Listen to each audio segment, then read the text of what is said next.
L'ENSO, je n'ai pas été l'un des premiers à parler de ce projet, mais je suis l'initiateur de ce projet. Comme ministre de l'Industrie, dans le cadre de mes attributions, j'ai présidé la commission de l'industrie et des services dans le cadre de DSRP, donc le document de la stratégie de réduction de la croissance et de réduction de la pauvreté.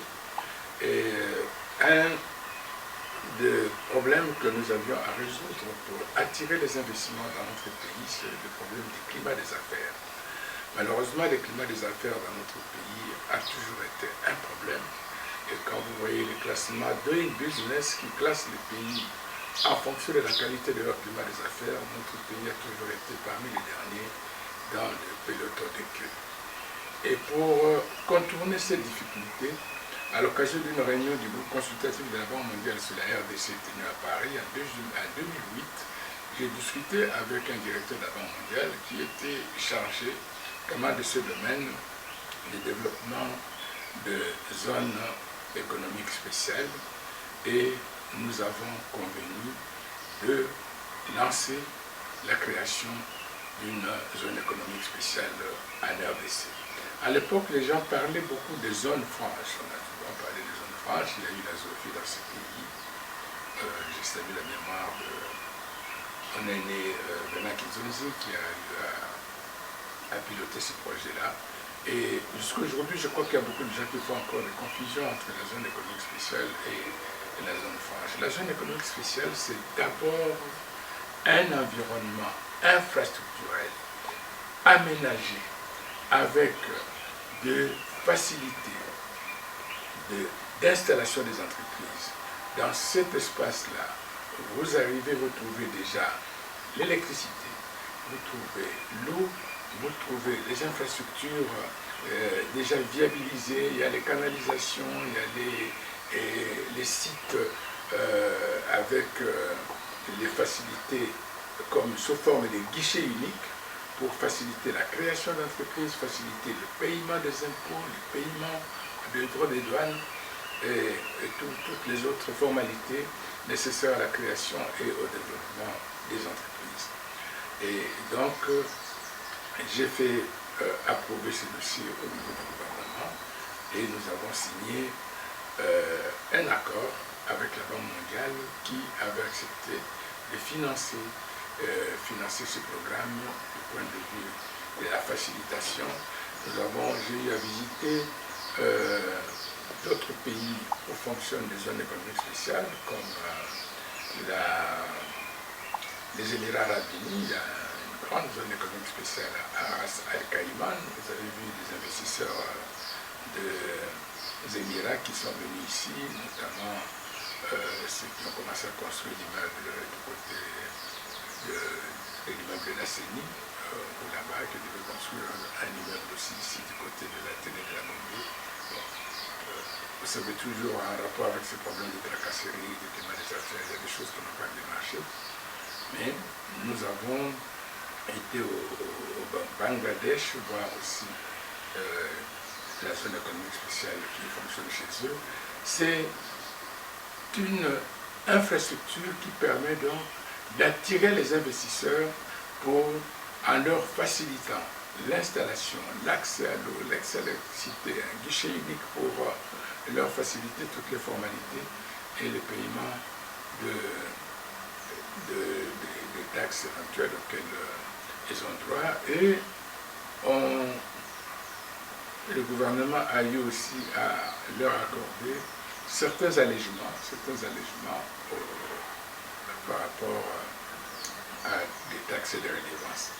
Et donc, à mon époque, j'ai signé l'accord de coopération avec la Banque mondiale.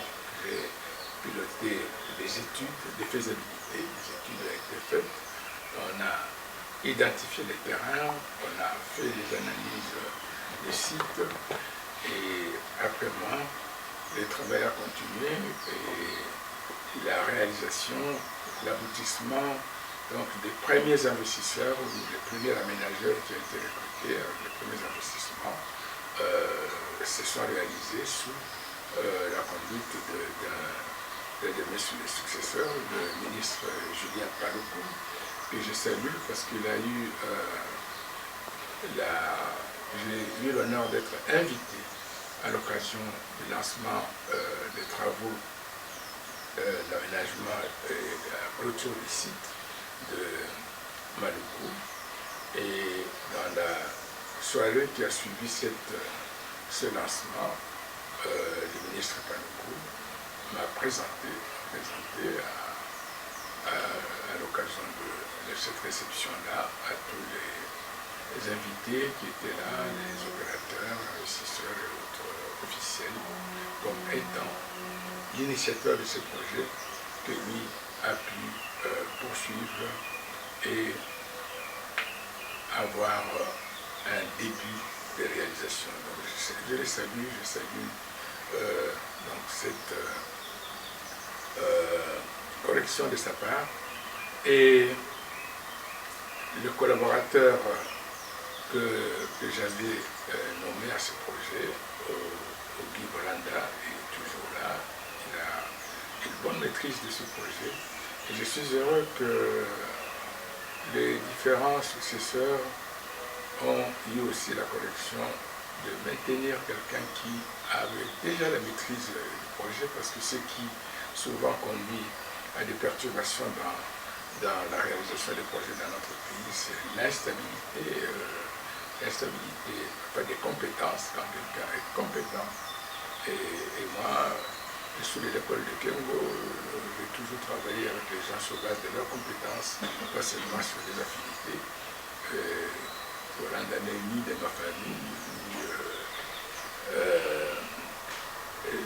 une personne avec laquelle j'ai des relations autres que professionnelles. On a travaillé avec lui à la fait que j'étais président du comité professionnel des consultants et qui était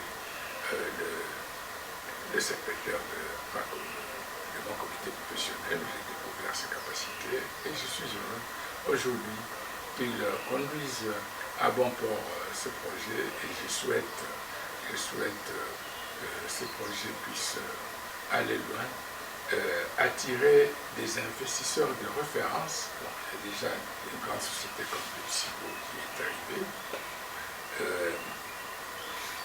Mais cette première zone était dédiée en priorité à l'agro-industrie, et il est souhaitable que vraiment on puisse attirer des firmes qui vont travailler dans l'agro-industrie pour pouvoir valoriser notre potentiel agricole, dans la transformation des produits de notre agriculture, notamment les produits dans lesquels nous avons une grande production, comme le manioc, comme les fruits et légumes qu'on peut transformer pour monter dans la chaîne de valeur, que nous puissions, si pas arrêter, mais réduire drastiquement ces importations massives de produits alimentaires qui consomment plus d'1,5 milliard à 2 milliards de dollars par mois en importation. Quand vous entrez dans nos supermarchés ici, vous ne trouvez que des produits importés, parfois même des produits qui sont périmés ou qui sont presque en fin de date de consommation, et alors que nous avons ici, tous les jours, quand j'ai fait la route de Kinshasa-Matadi, tous les longs de nos routes, vous voyez beaucoup de fruits et légumes, parfois qui pourrissent parce qu'on n'a pas pu les transformer, les conserver. Et nous avons une bonne terre arabe. Et nous avons des terres arabes. Et quand vous entrez encore plus en profondeur, vous prenez la route de Kisantou vers Ngeba, Dinga, Kibula, avec les difficultés de l'état des routes, vous avez encore beaucoup de produits qui malheureusement périssent par manque d'évacuation et de conservation et de transformation. Donc je suis heureux que ce projet ait connu aujourd'hui sa réalité, parce qu'il y a beaucoup d'idées qui ont été lancées dans notre pays, malheureusement, qui n'ont pas abouti. Et quand il y en a une qui a abouti, donc nous en féliciter et remercier le Seigneur de l'avoir permis, de nous avoir fait naître cette idée, de l'avoir lancée, accompagnée, mené les études de faisabilité et obtenu tous les textes